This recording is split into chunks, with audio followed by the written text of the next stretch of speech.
Hello everyone, welcome to our channel Biology for All.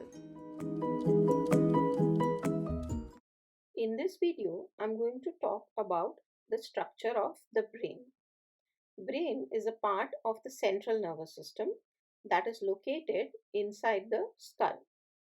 The outermost part here is the skin, inner to which is present the skull bone, and the brain is located inside the cranium or the brain box that protects it. Apart from the skull, there are membranes that cover the brain. If we take a close look, we can see the outer skin, next to that the skull, and inside the skull is present a membrane that is the dura mater. Next to the dura mater is the arachnoid, and another membrane that is innermost, which is the closest to the brain, is the pia mater. These three together is referred to as meninges. Let us see the detail of the meninges by looking at the cross section of the head. So here we see the cross section of the head with the membranes surrounding it. So what we are seeing here is the top view of the brain. So here this part is the skull or the brain box. Inner to that is the dura mater. Dura mater is an outer thick tough layer which is made up of fibrous connective tissue. This arachnoid is a thin layer which is a delicate layer of connective tissue.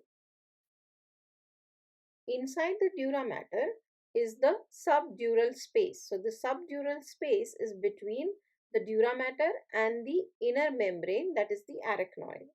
The innermost membrane is the pia mater, which is in direct contact with the brain, and this is a thin and vascular membrane. Inside the arachnoid is again a space that is between the arachnoid and the pia mater, which is the subarachnoid space. This space contains the cerebrospinal fluid. So these are the three layers that protect the brain and are called the meninges. Singular is menins.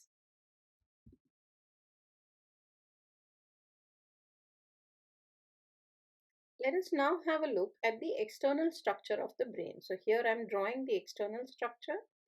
Now this has the main part, that is the cerebrum.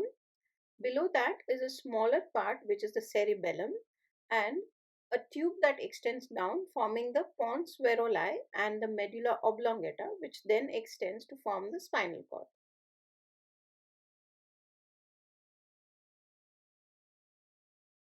Now let us have a look at the internal structure of the brain.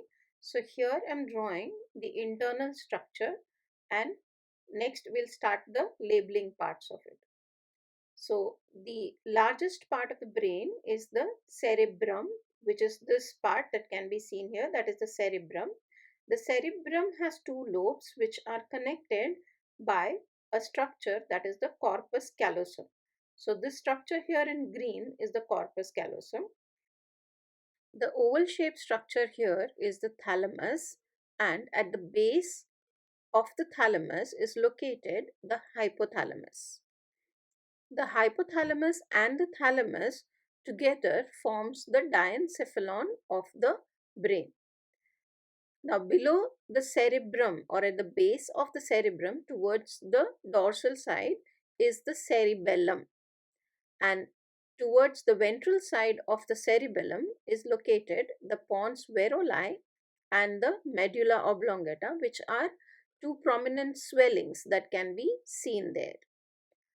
At the base of the brain, that is ventral to the pons varolai, there is a pea-shaped gland which is the pituitary gland. The pituitary is the master endocrine gland, and the hypothalamus releases hormones that command the pituitary to release its hormones. Cerebrum shows the presence of depressions and ridges. The ridges or the swellings are called as the gyrus, and the depressions are called as the sulcus. So these are the labelings of the internal structure of brain. We will be seeing the details and the functions of the brain in the other videos.